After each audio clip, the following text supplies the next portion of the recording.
GPF, PPF और NPF में से अगर आप एक गवर्नमेंट एम्प्लॉय है तो आपके लिए कौन सा बेस्ट है, चलिए जानते हैं इस वीडियो में।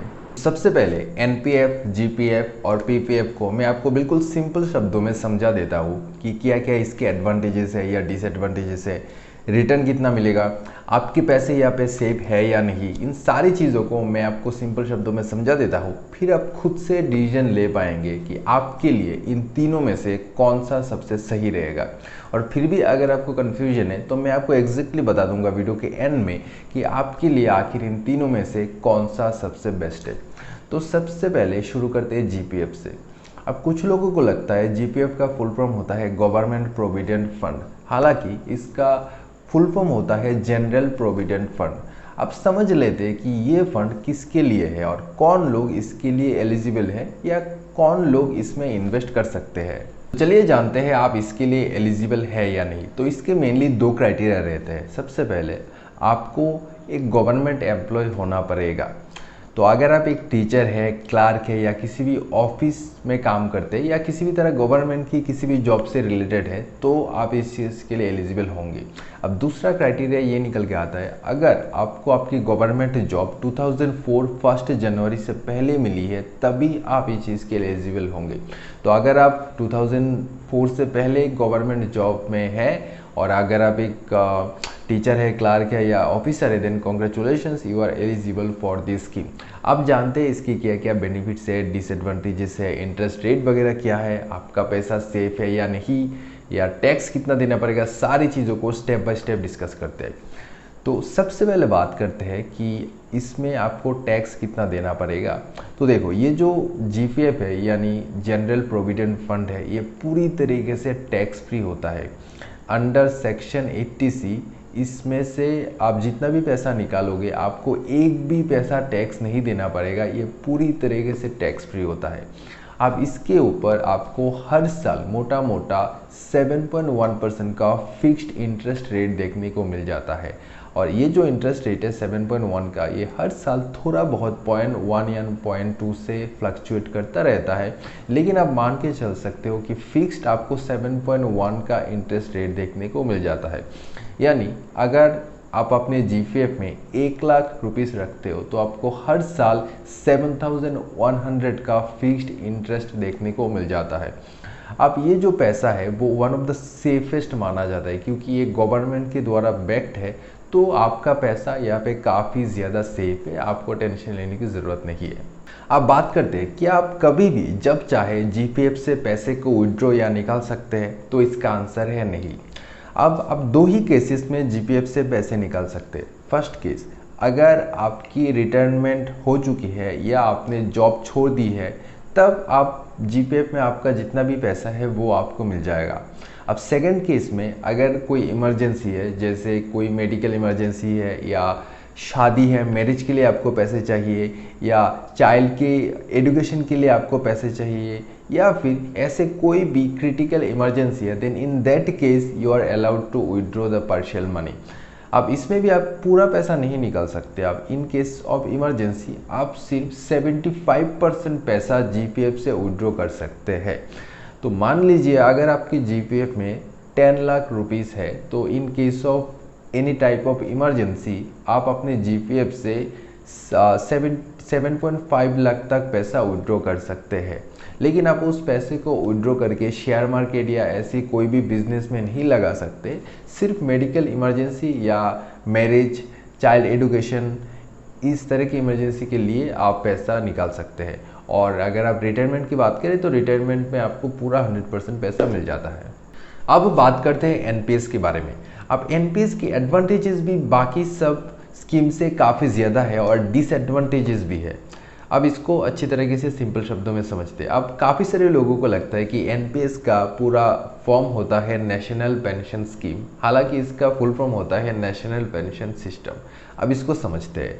तो सबसे बड़ा एडवांटेज है कि बाकी जितने भी जीपीएफ या पीपीएफ हैं, इनसे अगर आप इसको कंपेयर करोगे तो इसमें आपको रिटर्न काफ़ी ज़्यादा देखने को मिल जाता है। इसमें आपको एवरेज 9 से 12% का वेरिएबल इंटरेस्ट रेट देखने को मिल जाता है। अब ये जो वेरिएबल इंटरेस्ट रेट है वो स्टॉक मार्केट या शेयर मार्केट से डायरेक्टली लिंक्ड है। तो अगर किसी साल मंदी चल रहा होगा या स्टॉक मार्केट थोड़ा सा खराब परफॉर्म कर रहा होगा, इन दैट केस आपका जो रिटर्न है वो थोड़ा सा कम भी हो सकता है, 9% भी हो सकता है। अगर आप मार्केट में बहुत ज़्यादा तेज़ी आ रही होगी, स्पेशली शेयर मार्केट में, तो इन दैट केस ये जो रिटर्न है वो 12% तक भी हो सकता है। लेकिन फिर भी अगर मैं कंपेयर करूँ बाकी फंड से, तो इन दैट केस ये जो रिटर्न है वो 7.1% से तो काफ़ी ज़्यादा अच्छा है। अब टैक्स डिडक्शन के बारे में अगर मैं आपसे बात करूँ, तो इसमें आपको इन टोटल 2 लाख का टैक्स डिडक्शन देखने को मिल जाता है। 1.5 लाख अंडर सेक्शन 80C और 50,000 का एक्स्ट्रा अंडर 80 CCD 1B के तहत। अब बात करते हैं इसकी लॉक इन पीरियड के बारे में। आप ये थोड़ा सा कॉम्प्लेक्स है।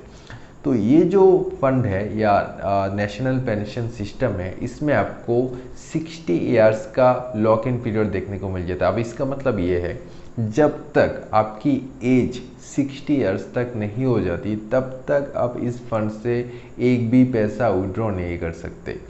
अब इसको आप ऐसे समझ सकते हो कि जब आपकी एज 60 इयर्स हो जाएगी, तब मान लीजिए आपने 10 लाख रुपीज़ आपके NPS में पड़े हुए हैं, तो आप टू 60% यानी 6 लाख रुपीज़ आपको डायरेक्टली एक साथ में मिल जाएगा, और बाकी का जो 40% यानी 4 लाख है वो आपको हर महीने थोड़ा थोड़ा करके एज ए पेंशन मिलता रहेगा। और अब जब तक जिंदा है तब तक वो जो पेंशन है वो आपको मिलता रहेगा। अब एलिजिबिलिटी क्राइटेरिया की अगर मैं आपसे बात करूँ, तो अगर आप अप टू 70 इयर्स तक है और इंडियन सिटीज़न है, तो आप इस फंड में इन्वेस्ट कर सकते हो।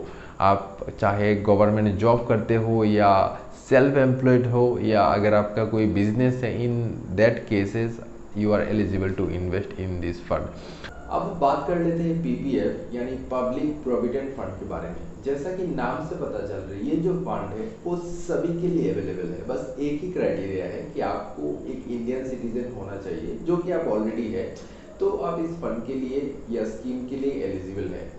अब बात कर लेते हैं इसके फीचर्स के बारे में।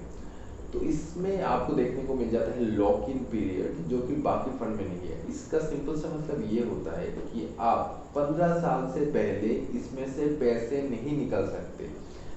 और अगर मान लीजिए आपने किसी भी एक पर्टिकुलर डेट में इसमें पैसे डाल दिए, तो 7 साल के बाद आप थोड़ा बहुत या पार्शियल पैसे इसमें से विड्रॉ कर सकते हैं। लेकिन पूरा पैसे विड्रॉ करने के लिए आपको एटलीस्ट 15 साल का वेट करना पड़ेगा। तो ये एक थोड़ा सा डिसएडवांटेज है इस फंड का।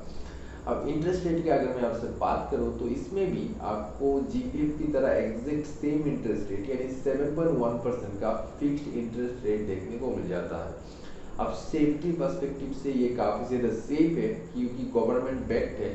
अब अगर मैं आपसे बात करूं इसकी जो है वो टैक्स के बारे में, तो इसमें आपको अप टू 1.5 लाख का टैक्स डिडक्शन देखने को मिल जाएगा। अब बात करते हैं वीडियो के एंड में कि कौन सा फंड किसके लिए सबसे बेस्ट है।